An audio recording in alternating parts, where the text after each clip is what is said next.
I want to thank you for joining today. I'm glad we can all come together and gather, even if it's just online, to gain the knowledge and information that we can use to help consumers during this difficult time during the COVID-19 pandemic. Today's webinar is all about workers and industries impacted by the COVID-19 pandemic and about the education and training strategies that workers can use to help them recover from the extreme numbers of job losses that we have seen. I will introduce our speakers from the Georgetown University Center on Education and the Workforce in a few moments. But first, I want to tell you a little bit about consumer action and about some of the latest resources we've made available as part of our COVID-19 educational project. Before moving on to that, I want to mention a couple of housekeeping items. All participants will be muted during the webinar. If you have questions, please submit them using the webinar question function. Just click on the question icon and type in your questions.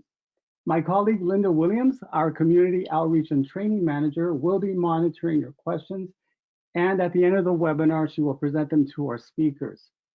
If you're on Twitter, you can also tweet us your questions using the hashtag CAWebinars. That's hashtag CAWebinars. Also, make sure to follow us on Twitter. Our handle is @consumeraction, all one word, @consumeraction. And finally, the webinar is being recorded. After the webinar, you will get a link to the recording and a copy of the slide deck. And this should happen by tomorrow. Now, let me tell you a little bit about consumer action, in case some of you are unfamiliar with us. In the slide here, you see a screenshot of our homepage with the web address right here on the lower right of the screen. Consumer Action is a national nonprofit consumer education and advocacy organization founded in 1971. We enjoy a national reputation for creating multilingual consumer education materials on a variety of pocketbook issues, including various personal finance topics, insurance, housing, telecommunications, privacy, and more. We also have an extremely busy advocacy department that works to advance pro-consumer policy and legislation and to help consumers get heard by those in power. Also, one of our key services, which may be of interest to the clients you serve, is Consumer Action's multilingual information and referral hotline. The hotline handles hundreds upon hundreds of consumer complaints each month from all over the country by phone and by email. You'll find the number to the hotline on all of our publications, and also on right on our homepage, consumers can click on the help desk link to file their complaints. Now, today's webinar is part of a series of webinars that Consumer Action is offering as part of our COVID-19 educational project. Today's webinar is made possible by a grant from Wells Fargo. And on behalf of our entire staff, I would like to thank Wells Fargo for their continued support of our COVID-19 educational project. On the COVID-19 educational project page, which you can easily get to from our homepage or using the URL that you see on the right side of the screen, on that page, you will find several consumer educational tools and resources, including links to recordings of our recent webinars. For example, a webinar on fair housing rights in the COVID era, and also one on estate planning during the pandemic.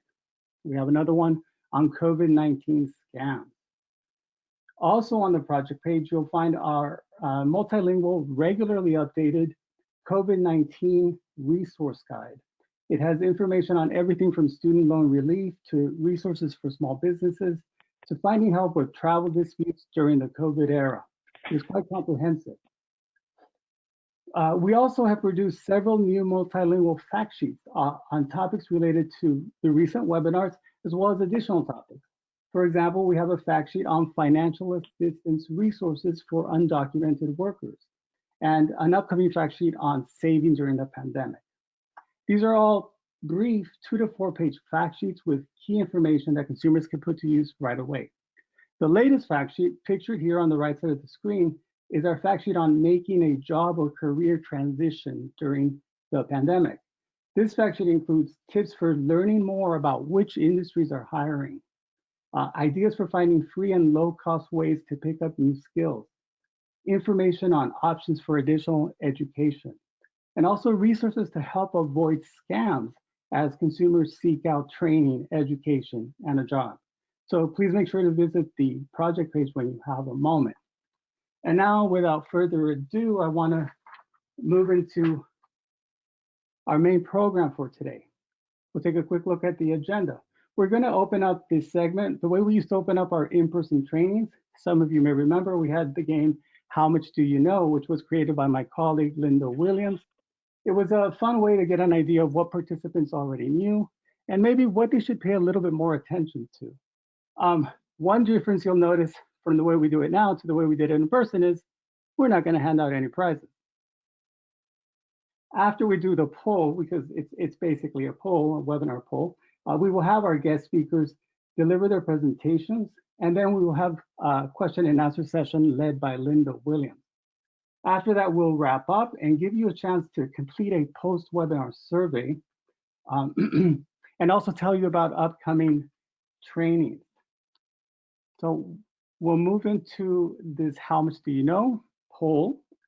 And let's get started with the first poll question. We'll give you a few seconds to respond. Nearly 40% of workers from households that make $40,000 a year or less lost their jobs in March alone. Is that true or false? Take a moment or two to think about it and select your choice. Okay, let's see what your responses are. 93% said true, 7% false. Very good, that is true. And let's do another one. Next poll question.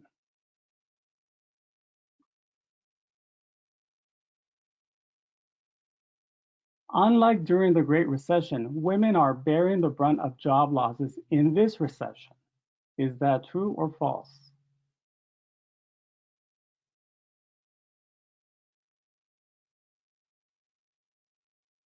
Take another moment. And let's look at the responses. 80% true, 20% false. 80% you are correct, this is true. Let's look at question number 3, poll question number 3.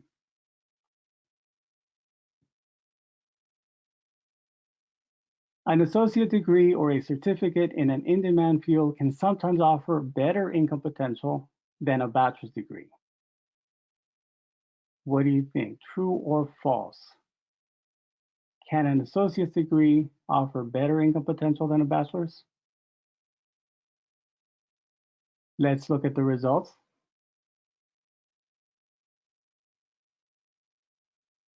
$87 true, 13% false. That is also true. Good job on that. And now the last poll question.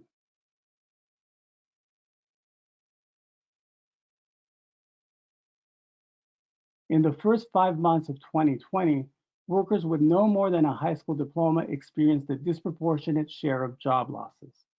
True or false? Could that be true?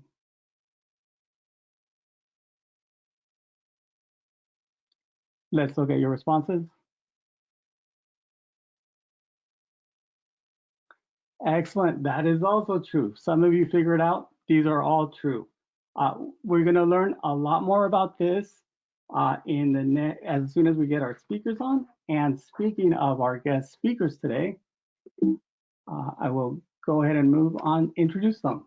Our presenters today will be Martin van der Werf. He's the Associate Director for Editorial and Post-Secondary Policy at Georgetown University Center on Education and the Workforce. Martin has extensive experience researching and writing about higher education and the issues facing the industry. His work at the center is focused on such issues as diversity and access to higher education, the return on investment of a college degree, and the workplace value of college degrees. Marty is a former reporter and editor at the Chronicle of Higher Education, and previously Marty was an award-winning reporter, columnist, and editor at 2 of the largest daily newspapers in the US, the St. Louis Post-Dispatch and the Arizona Republic. We first met Marty back in 2017 when he spoke at one of Consumeraction's Train the Trainer events in Washington, D.C. Some of you may have been at that fantastic training. We've been trying to get Marty back ever since, and we're so happy that he accepted our invitation. And you'll soon find out why. Um, Also, today we will hear from Emma Wenzinger. She is a strategic communications specialist at Georgetown University Center on Education and the Workforce. At the center, Emma writes and edits communications materials ranging from newsletters to press releases, in addition to developing and executing media relations strategies. Emma graduated in December 2018 with honors from Georgetown University, where she studied linguistics and classics. At Georgetown, Emma served as a member of the board of directors of The Hoya, the campus newspaper of record, and she also served as its managing editor.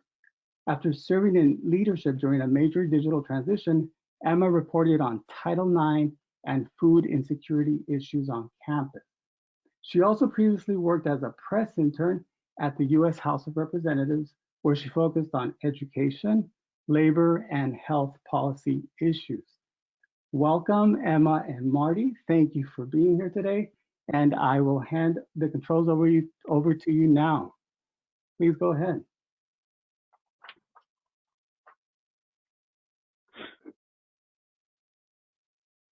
Well, thank you, Nelson, and thank you, Linda, and thanks to all the great people at consumeraction for inviting us to appear today. We appreciate it. So we're going to talk a little bit about how the COVID-19 pandemic has affected the workforce, who's lost their jobs, who's been hurt the most, and why. And then we also want to talk about what you can do about it. So, as you know, the job losses in this pandemic have been historic. And unfortunately, as with pretty much every downturn in the economy, the people who are hurt the most are the most vulnerable. Typically, the people with the lowest income, people with lowest level of educational attainment, and people with part-time jobs or jobs at businesses that are vulnerable to sudden changes brought on by outside factors. In the modern economy, it's more important than ever that workers have as much education as possible. In this economy, many workers are going to have to undergo additional training and get more education to get back into the workforce. But when you hear that, don't be too intimidated. More education does not necessarily mean a bachelor's degree. There are lots of opportunities in the workforce with credentials such as associate's degrees and certificates. The pandemic recession eliminated jobs in the early part of 2020. Following the peak job losses measured in April, the cumulative job loss since January totaled 23 million workers. So close to half the jobs were held by workers with no more than a high school diploma, while an additional 5.4 million jobs were held by workers with some college but no degree. So altogether, about 70% of all the jobs that were lost during the pandemic, and that's 23 million jobs, 70% were held by workers with either a high school diploma or with some college but no degree. So let me give you a sense of how large of a loss this is compared to other downturns in the economy. This downturn, as you can see, has been much, much sharper than any of the three most recent recessions. We thought the Great Recession of 2008 and 2009 was bad, but the worst month during those recessions, we lost about 800,000 jobs. In this recession, we had a loss of more than 20 million jobs in 1 month. Of the 23 million jobs that were lost in the U.S. labor force, more than half of those jobs have not returned. The unemployment rate has dropped. It was as high as 14.7% in April, but now it has dropped to 8.4%. Now, 8.4% sounds pretty good compared to 14%, but that means that there's still millions of people who don't have a job, and we expect it's going to take a while for those jobs to recover.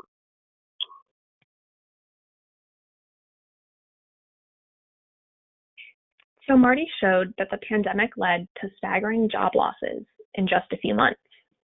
But who has been hit hardest by the recession? Many of the people disproportionately affected by the economic downturn so far are low income, women, Black or Latino, or have less education. First, low-income households. Here I'm talking about households because this survey asked people about whether someone in their household lost some form of employment income. Marty mentioned that in March, nearly 40% of workers from households making $40,000 a year or less lost their jobs. Unfortunately, job losses got worse as the pandemic continued. This figure shows the percentage of adults who had lost employment income in their households between March and May. The bars here are divided up by household earnings before the pandemic. So the three bars on the left represent adults with pre-tax household incomes below $50,000 in 2019. And we can see that more than half of these adults experienced a loss of employment income in their households during the pandemic. And now when we look at the bars on the right, we see that households that had higher earnings to begin with before the pandemic happened were less likely to lose employment income during the pandemic. So simply put, the people who could least afford to lose income have been the most likely to do so during this recession. Now, along with low-income adults, women have also been more likely to be out of a job during the pandemic.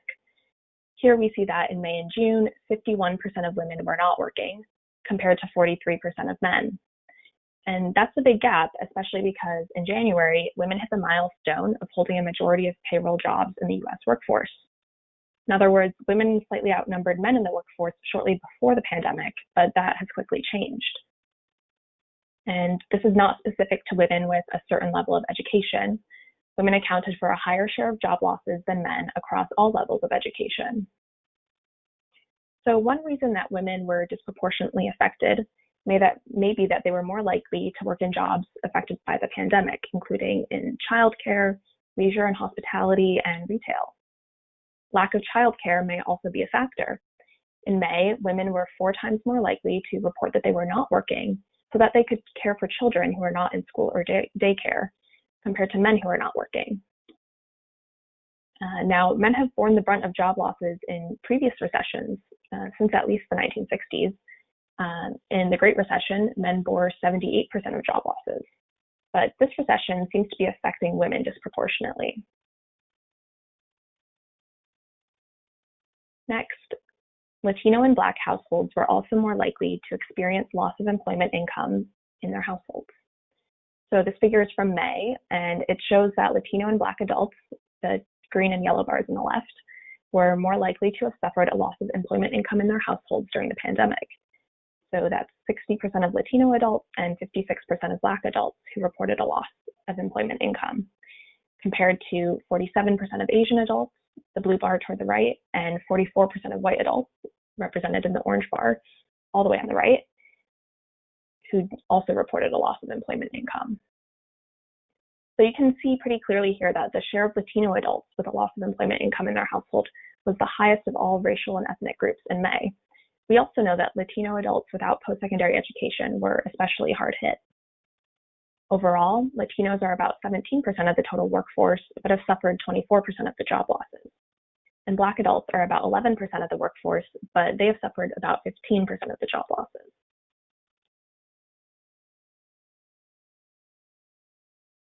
Now, the last group, adults without bachelor's degrees.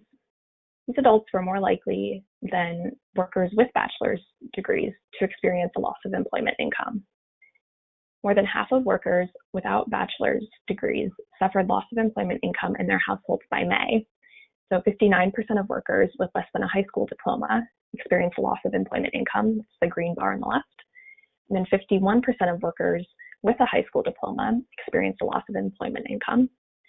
52% of workers with some college or an associate's degree experienced a loss of employment income, and that's compared to 38% of adults with a bachelor's degree, all the way on the right.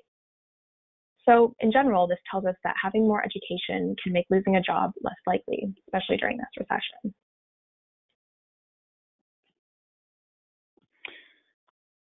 So I said a little earlier that workers who were hurt the most were in businesses or occupations that are subject to sudden disruptions and vulnerable to economic swings.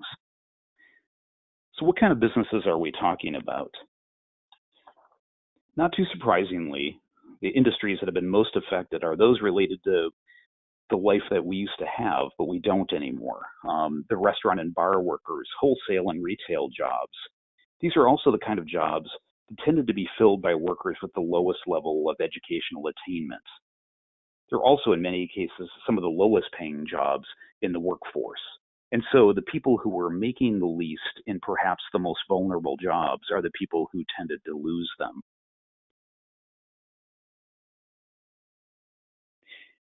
Food preparation and serving was obviously greatly affected. In most parts of the country, shortly after the outbreak of the pandemic, many restaurants closed, some of them never to reopen. Those that have reopened generally are at 50% or less capacity, often have takeout only, and have limited hours. So that's why, of course, that so many of these jobs were lost. Sales and related jobs are way down. It's hard to be a salesperson at a time of social distancing. Commerce has declined, so not only are sales, retail, and restaurant jobs down, but so are the businesses that support these jobs, like transportation and manufacturing and office support. All of those categories are reflected in this chart. And then there's a category called personal care and services. Now this includes child care, which Emma mentioned, but also things like nail salons, massage therapy, haircuts, the kinds of services we used to take for granted, but have become much more risky in the COVID-19 era because all of them require, close personal contact.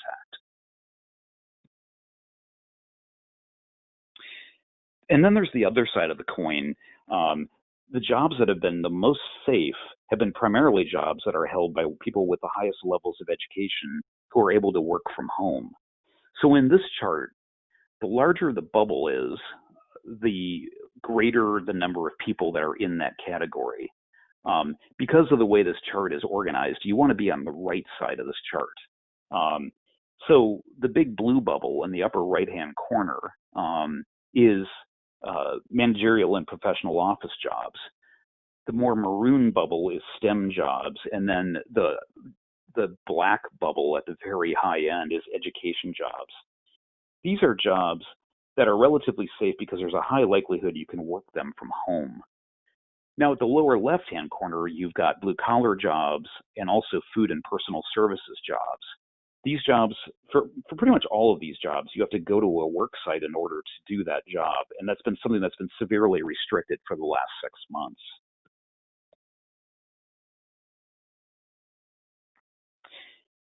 So the big question, of course, is this one. When will the economy recover? The economic recovery is going to depend on our ability to control the virus. Even if there is a vaccine by late this year, it will take months for it to be distributed, for people to get it, and to test how effective it is. Then states and localities will have to make decisions about, what is safe to open. Depending on where you are in the country, of course, there are varying restrictions on what is open now and what is still not open. I live in the Washington, D.C. area, and so, for example, in Northern Virginia, movie theaters are open, but here in Maryland, where I live, they are not. The state of Maryland has said that movie theaters, as one example, can reopen, but a number of counties within Maryland have decided that it's not safe enough yet for movie theaters to open. Same kinds of restrictions go to gyms, restaurants, nightclubs, concert venues, all kinds of things that we used to take for granted as part of the entertainment infrastructure in our lives. A lot of these things may take a long time to come back. And there's a lot of other obstacles that are still in existence to recovery. Schools are closed in most cases, at least face-to-face instruction. Many childcare centers are still closed. And parents who have young children at home still can't leave them to go work at a job. The Wall Street Journal reported this week that 4.3 million adults lack childcare options. If all those people quit to care for their children, it would increase the unemployment rate by another 2.6%. We've also seen from recent recessions that it takes a long time to absorb job loss. So we don't expect the jobs that were lost to be fully restored before 2024.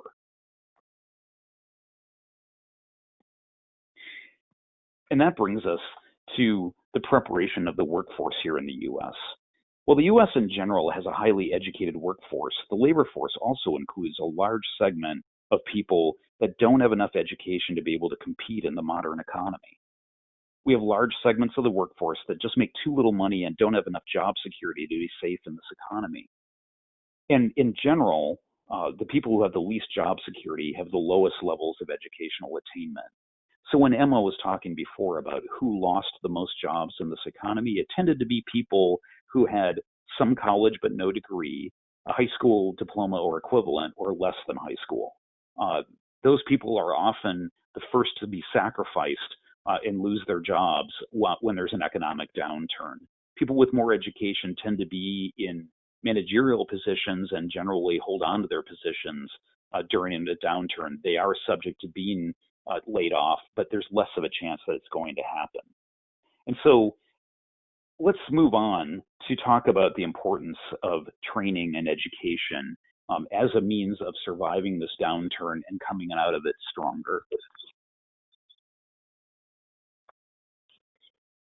So we've mentioned several times now that education is increasingly important to prepare workers for the modern economy. And in fact, it's become more difficult to get a well-paying job without education beyond high school. So today, about 65% of jobs require some education or training beyond high school. Now, that could be a certificate, an associate's degree, or even a bachelor's or master's degree.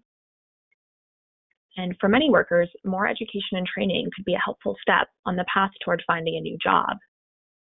We already highlighted how workers with more education were less likely to have lost their jobs during the recession so far. But a four-year degree isn't the only pathway to finding a well-paying job. So Marty and I are going to talk about how associate's degrees and certificates typically take less time to complete and are less expensive than bachelor's degrees. And they can still lead to good jobs. Sometimes they pay more on average than some bachelor's degrees. First, it's important to know that there are some associate's degrees that, on average, lead to jobs that pay more than some bachelor's degrees.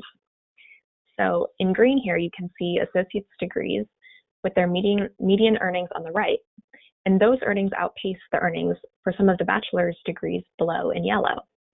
To give an example, an associate's degree in engineering, the top bar, would pay a median of $66,000 a year, more than a worker would earn for a bachelor's degree in early childhood education or social work.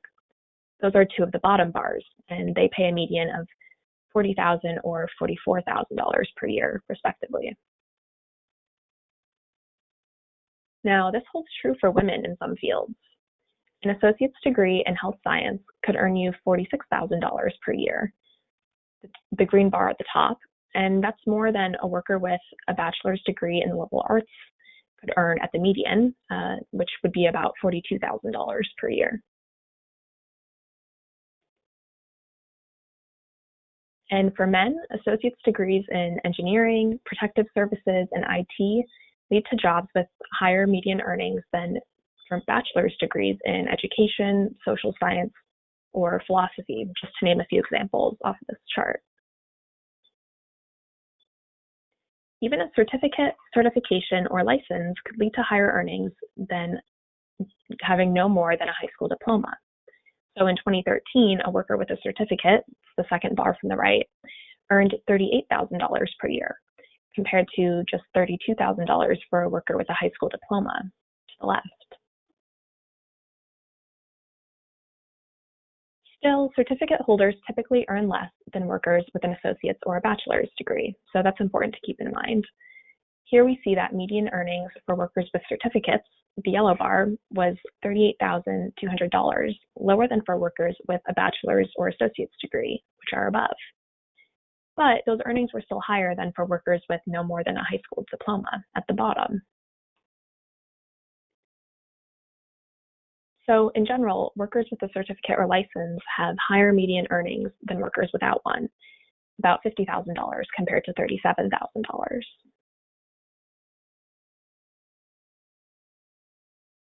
So sometimes when we think about higher education, we think about young adults who are finishing high school and going off to college. But many of the adults who pursue certificates are actually in the middle of their careers, maybe deciding to take a change in career and go back to school. So many adults in certificate programs are older, low income, and racially and ethnically diverse. They also have typically have below average academic preparation. So certificates offer skills training to prepare you for a specific career. And there are a variety of certificates that can lead to a lot of different career options.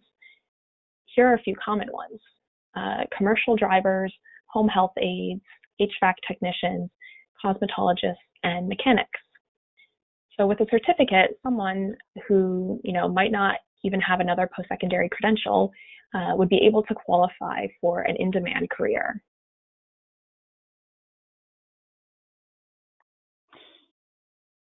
A lot of people have been hurt very badly by this recession, and it's easy to get discouraged at a time like this. But there are a lot of resources out there for people who are looking to re-enter the workforce quickly and confidently.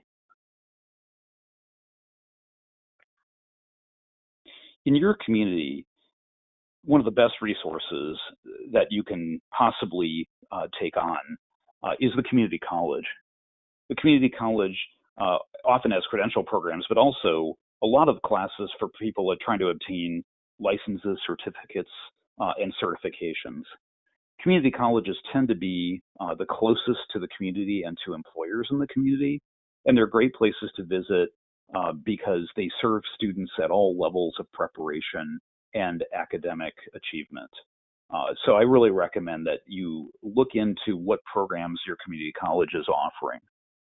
There's also a number of other resources like American Job Centers and also local nonprofit programs such as Goodwill. Often they have training programs and agreements with local employers who are willing to hire workers who have graduated from the training programs run by these organizations.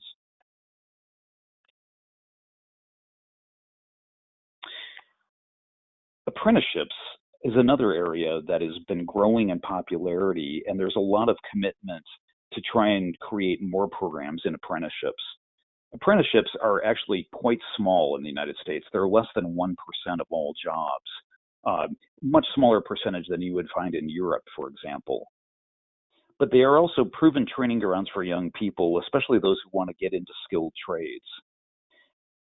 There's a growing interest in expanding them on the part of not only the Labor Department, but also several nonprofits that are looking to expand apprenticeship opportunities in this country.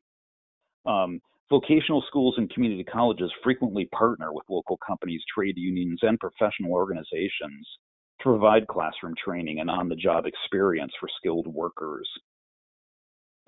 Apprentices usually earn industry wages for work. And some community colleges and technical colleges combine trade apprenticeships with formal degrees in applied sciences, including multi-occupation trades. So again, this is something that you should look into at your local community college. You can also visit your state's Department of Labor, and also the North American Building Trades Union sponsors apprenticeship readiness programs in many states. Dual enrollment is something that has also been increasing in popularity. Now, for some of you, it's too late to do dual enrollment. Dual enrollment is when you enroll in high school and in community college at the same time. Pretty much every state has a dual enrollment program, although in many states they are quite small. If you know people, however, perhaps your own children or children of friends of yours, and they have the opportunity to enroll in dual enrollment, it's a great opportunity to get an advanced education at a very young age. Typically, a person who enrolls in a dual enrollment program graduates from high school with an associate's degree at the same time. So you could be 18 years old and already 2 years into college, and then you would only need to go to college for 2 more years to obtain a bachelor's degree. Or you could use that associate's degree at 18 years old to get yourself what could be a pretty well-paying job in this economy.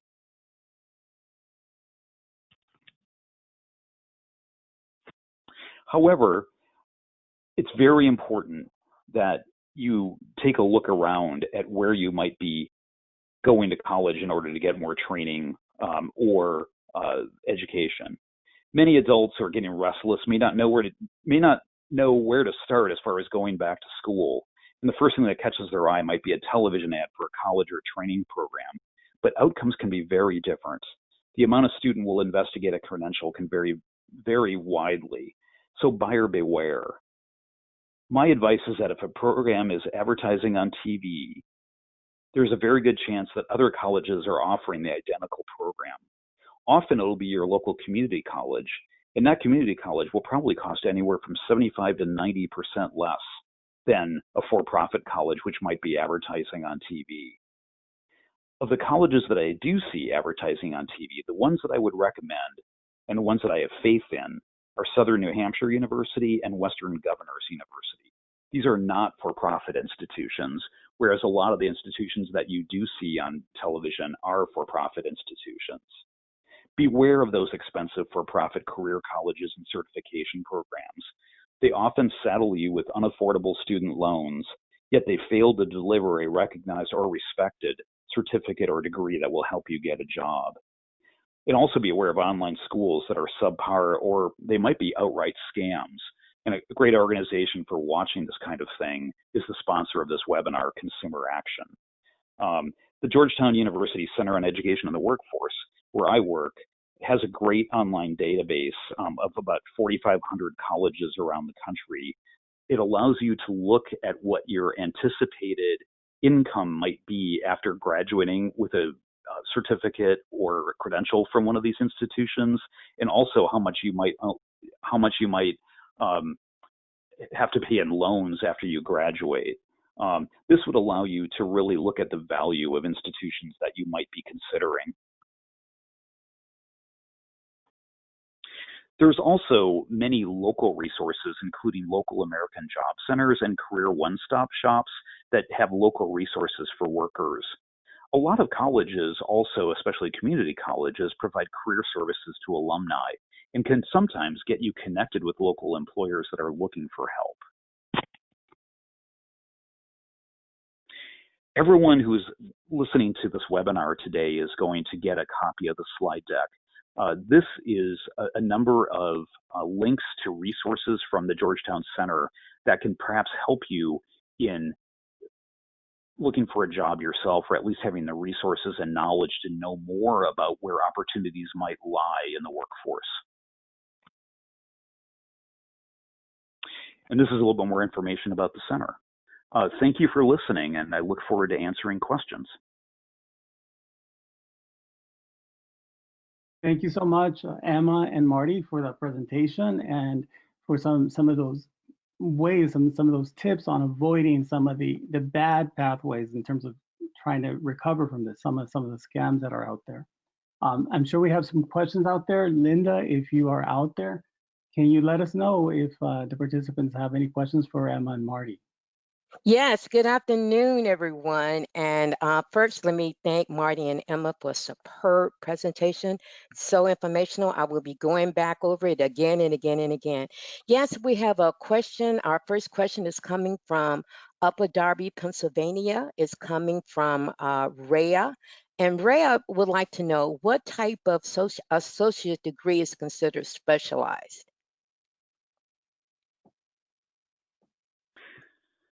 Well, it's really, that's a great question, but it really varies from program to program.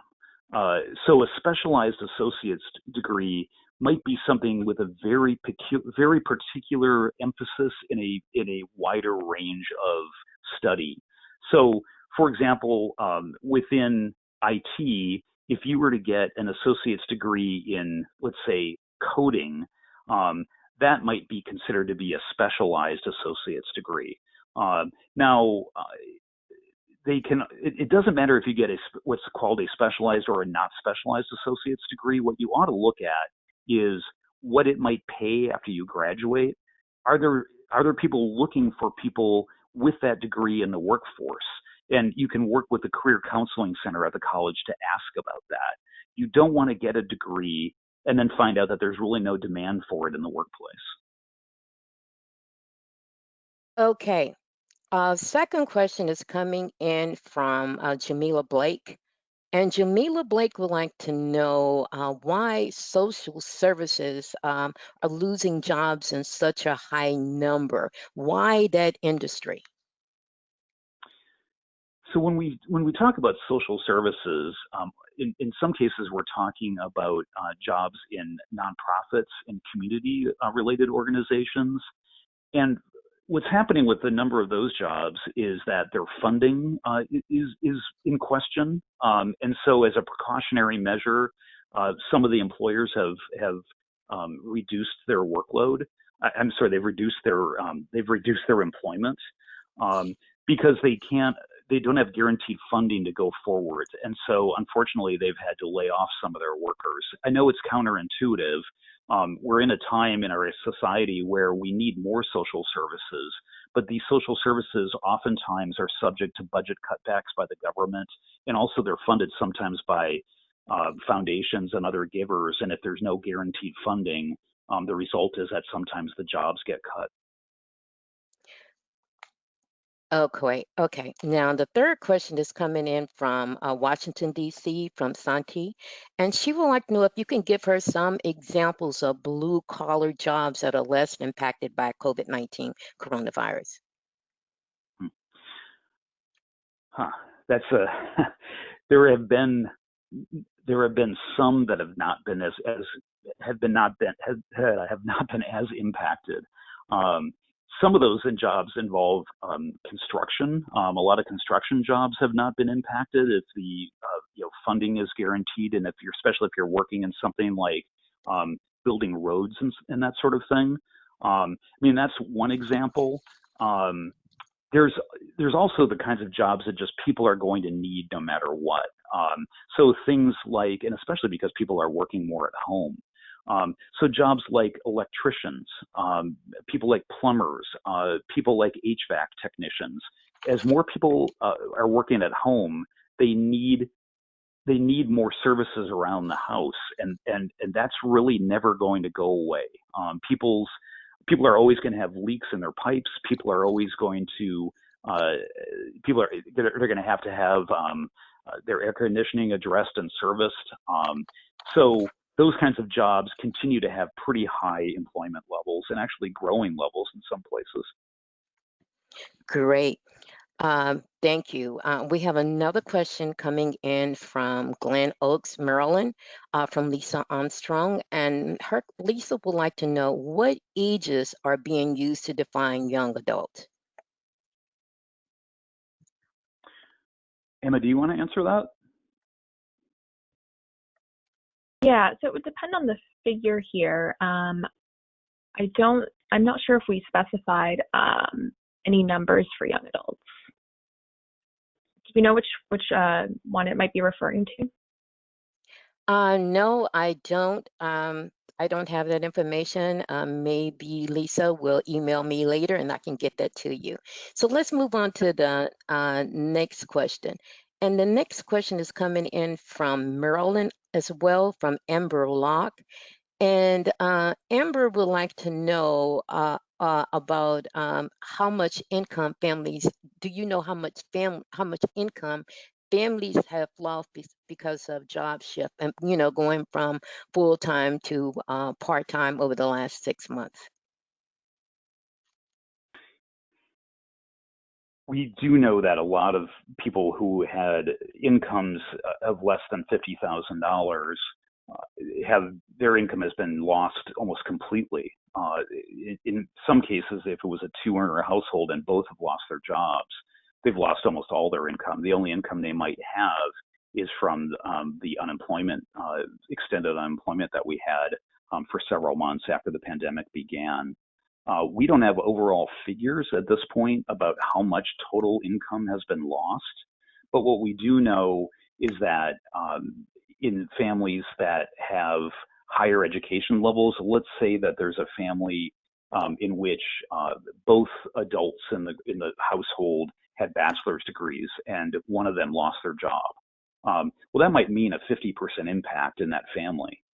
But in a household where perhaps there were two people who had jobs, but they were low-paying jobs and they lost both those jobs, then they've lost almost 100% of their income. So the impact is going to be just a lot greater on lower-income households. Okay, great. We have a question coming in from Newport News, Virginia, from Anita Taylor. And Anita would like to know about the master's degree. How about our master's degrees? Are they in the 50 percentile for being laid off? I think that's our question. She said there's lots of information about low wage earners entering the job Mhm. force. However, what about those with master's degrees or in their 50s that have been laid off? Thoughts on how they can regain um, jobs, regain their footing in this economy? Yeah, one of the unfortunate things about almost any economic downturn is that often people who are advanced in their careers are considered to be well, they're not expendable. I don't want to be that violent about it, but oftentimes people lose their jobs in a downturn that are, say, advanced in their careers and maybe closer to retirement than they are to starting their careers. And they oftentimes have a difficult time getting a foothold back in the economy. Um, Typically, what happens with workers who are advanced in age like this is employers look at them and think of them as people who may not be with them for a lot longer and may not be people who have sharpened their skills recently, if I can put it that way. They may not have been back to school or recently gotten a certificate or a license of some sort that indicates that they are continuing to be learners, continuing to advance in their level of understanding of the types of skills that employers are looking for. And so, I'm in my late 50s myself, and I know that I haven't gotten for a number of years. Um, and that something like that would probably help me if I were to lose my job. So my advice is that if you are later in your career, that you obtain a credential of some sort that indicates that you are continuing to advance. So, for example, if you were to get a certification that you possess a specific skill that you know is related to the career that you're in, that would be an indication to a potential employer that this person is really out there, still learning, still advancing, and we know that they have recently gone to a certification body or to an educational institution to increase their skills. That might set that person apart from someone who hasn't recently gotten a credential like that. Okay, now I have a question coming in from Joe Wynn of Washington, D.C. And Mr. Mhm. Wynn is asking, is there some way for the Georgetown Center to identify the job centers that are offering approval for online training now? He goes on to say that in DC, the Center still will not approve DC residents for online or in-person training. Joe, I wish I had some expertise in that area, but I don't. We are in Washington, D.C., but we do a lot of national research and we don't necessarily interact greatly with local job centers. I think that there are resources and the good folks here at Consumer Action probably might be helpful in talking with you more about some of these local issues. I'm sorry that I don't know more about that and that Georgetown itself is not engaged with those centers. Okay, so I have a couple of more questions. I have a question coming in from Mr. Gupta, but I'm not sure what state he's from. But he would like to Hmm. know, what role do you see public libraries playing in the workforce development and helping this employment environment? Public libraries, depending on where you are in the country, they're open to some degree at this point. And public libraries have often been a place where people can go and meet up with others with similar interests, particularly people who have similar interests in the labor force and get together and strategize about perhaps how they can get jobs and that sort of thing. Um, Obviously, public libraries are also great resources for researching jobs, opportunities, education, and training. Uh, to Depending on where you are, now where I live, the libraries are actually not open to the public. You can reserve books and then go and pick them up online, but you can't really meet there anymore. It's a real loss, I think, to the community. But depending on where you might be, if your library is open, it's a great place to perhaps advertise for a job support group and find other people like yourself that are looking.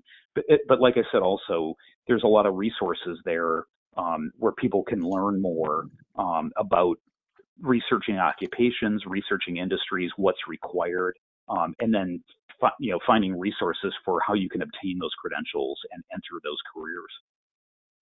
Okay, I have a question coming in from Jocelyn Green from Columbus, Ohio. She's saying, is there some kind of grant or help in pursuing a degree to enhance educational training? I'm sorry, Linda, could you read that again?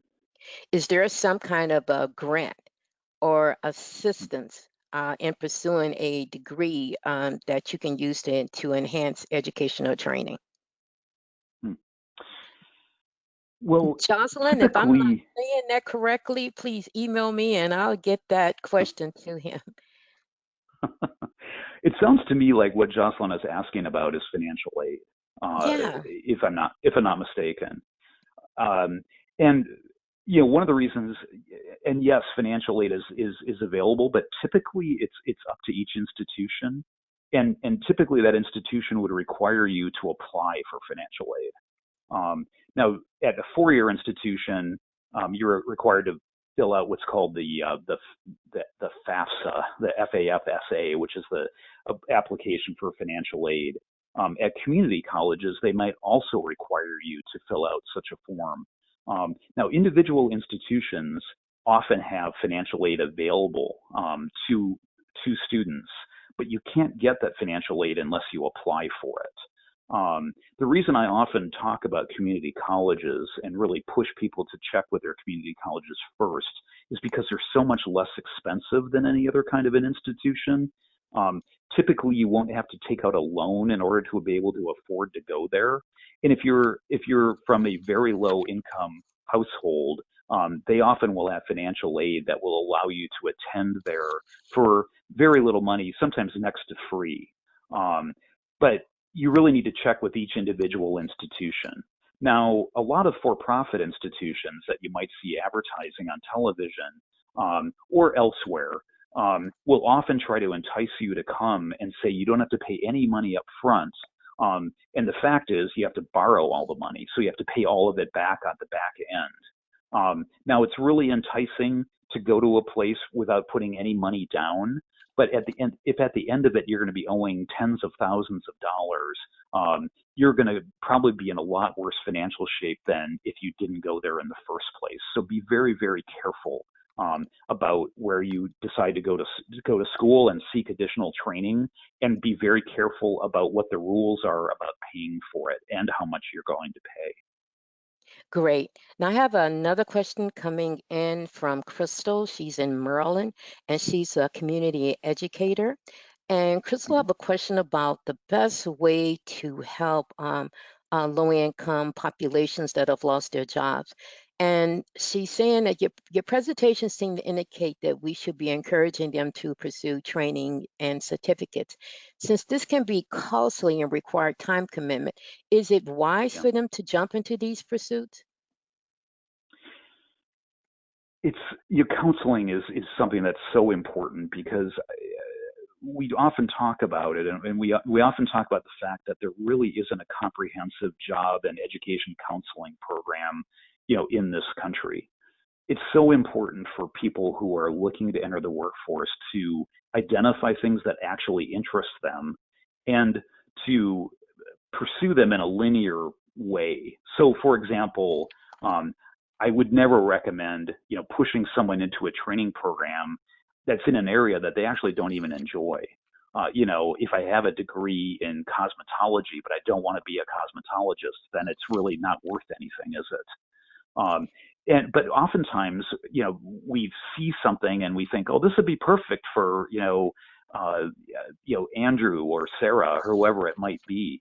And we push them to get into it, and they do it out of obligation, but they really don't want to be engaged in that occupation.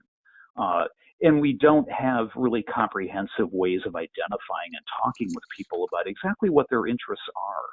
To the extent that you can take advantage of that kind of counseling to really identify your interests and how you can use those interests to create a career for yourself, you ought to do that. Your question goes back to, should we be pushing people into these programs? I would say, to the extent that we can talk with them and match up their interests with what's available, we ought to do that. More than anything, we ought to do that and make sure that people are going into areas that they actually care about. Great. We have a question coming in from Ann. Ann is in Dallas, Texas. And Ann would like to know, what do you recommend for these people that have a degree and can't find a job? So many people like that out there right now, especially in this economy.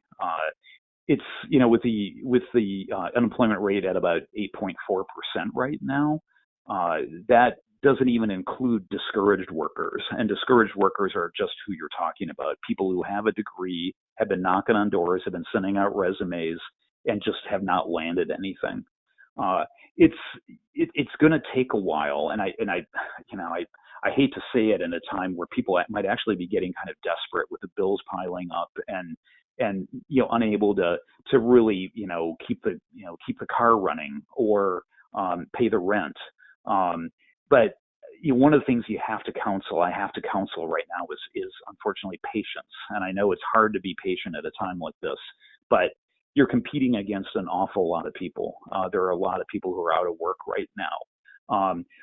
My advice typically is I would take a look at the degree that I have, and I, of course, don't know what it is, but I would want to know how recent it is. And I would wonder also, is there something you can do to enhance that degree? For example, could you get an additional license or certificate that's related to that degree that would show that you have actually advanced education and knowledge in a specific area of that profession? That might make you a more qualified applicant, or it's the kind of thing that would get people's attention. So let's say if you had a degree in accounting, but then you had an additional certificate from the state of Texas, or you had a license in forensic accounting, for example, that would show that you have advanced skills in a specific area, and also that you've had the get up and go to go out there recently and get that additional credential to show employers that you're still learning and still interested in advancing. Great. We have another question from Joe Wynn from Washington, D.C. And Mr. Wynn is asking, with so many people out of work now, even if they obtain a certificate in the IT industry, how many employers are actually hiring them right now? Right now, there was something like 2 million jobs created in August in the United States, which actually would be a record-breaking month of job creation if we were in normal times. There is hiring that's taking place in this country, but with all the job loss, it's hard to see the positives. There is hiring taking place. The IT industry has been one that's been getting a lot of attention. There is hiring going on in IT, but you might need to travel a little bit further afield in order to find these jobs. Washington, the Washington area happens to be a pretty hot job market. For someone in a smaller community looking for a job, say in IT or something like that, it might be a little bit more difficult to find it. The nice thing about the current economy, though, is that we are becoming in this labor force less place-bound and more skill-bound. So you can do a lot of these jobs actually from home. But if you're thinking that I need to find a job locally, it might be that you need to expand your thoughts about looking for a job. If the employer actually doesn't need you to be there in person, you could be an IT professional in Washington, D.C. and working for a company in San Jose, and they wouldn't care that you weren't in San Jose because they actually don't need you to be there in person. So it might be that you need to just expand the way you're thinking about finding a job. It doesn't have to be locally necessarily, because if you're doing the skills all online, it really doesn't matter where the employer is. Okay, I have one last question and one resource. The last question is coming in from Fresno, California, from Amanda. And Amanda would like to know, are Workforce Connections still paying for new job training in school? Well, it varies quite a bit. Some do and some don't. I wish I could be more specific than that. A lot of employers still really value additional workforce training, and because they are looking for skills and employers that are very specific to opportunities that they have, they actually want to train their employees to perform these specific tasks. So that is still happening out there, but it varies quite a bit by industry and by employer. Great. So I have one resources coming in from Martin, and I believe Martin is in Virginia. And Martin is saying if you subscribe to Flex Jobs, which is the lower cost plan, is about $15 a month, you can find and locate remote IT positions, but having a certificate would usually not be enough. You would have to show prior experience. And he also recommend using the public libraries in Northern Virginia. So that is it for questions and resources. Martin and Emma, you guys have been fabulous. I can't thank you enough. Back to you, Nelson. Thank you very much, Linda, and thank you, Marty and Emma, for your generous time answering those questions. And did I tell everybody, does everyone understand why we've been trying to get Marty and the center to come back to talk to us? We really appreciate it. I want to take just a minute to remind everyone that, and I'm going to tell you about upcoming events in a moment, but I want to remind you that we are a nonprofit and we rely on donations and grants. So if you're able to consider making a donation, we appreciate it. You can do so online or by mail, as indicated on the slide. And any amount, big, small, medium, is welcome if you're able to. So thanks for that. And then I want everyone to mark your calendars. At the end of the month, September 28 and 29, we're having our 49th anniversary Health is Wealth Convening and Consumer Excellence Awards. We will be examining the link between medical health and financial health. We're going to talk about critical issues like surprise medical bills, medical debt collection, telemedicine, Medicare Advantage plans, and medical data protection. We're also going to honor several consumer champions that you'll want to meet, even if it's just online. This event is actually our only fundraiser of the year. There's a $50 registration fee, so that's one other way to support us. But if anyone is unable to pay that, we don't want to discourage you from attending. Check the chat. We're putting some information there on how to get a scholarship for it, because we want everybody to attend who wants to attend. You can send an email, and this is what you'll find in the chat function. You can email Vicki C of our office. Her email is Vicki, VICKIE .TSE at consumer-action.org, Vicki.TSE at consumer-action.org, and tell her that you'd like to attend the Health is Wealth convening, and she can get you in if you're unable to pay the registration fee. Also, you want to mark your calendar for an October 6th webinar on the impact of COVID-19 on domestic violence and financial fraud. And then on November 17, the impact of COVID-19 on the mental health of children and protecting children's privacy online. Also, we just confirmed this in the last, not in time to put it into the slide.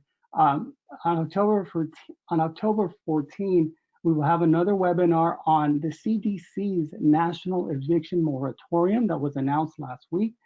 So we'll hear in just a few weeks, how consumers are faring under that new order. Is it working? Is it not working? So we'll find out more, and you can also bring any issues to the speaker that we're having that day on what you're seeing with regard to this order. We have a wonderful lineup of speakers for all of these sessions, just like we did today, and we don't want you to miss it. Watch your inbox, And this is a busy time, so you'll get a few extra emails from us. So bear with us. They're full of information, and hopefully you can be part of all of that. Once again, I want to thank Marty and Emma and Georgetown University for the time that they spent with us today. And we hope to see everyone again soon. Goodbye for now. Thank you very much.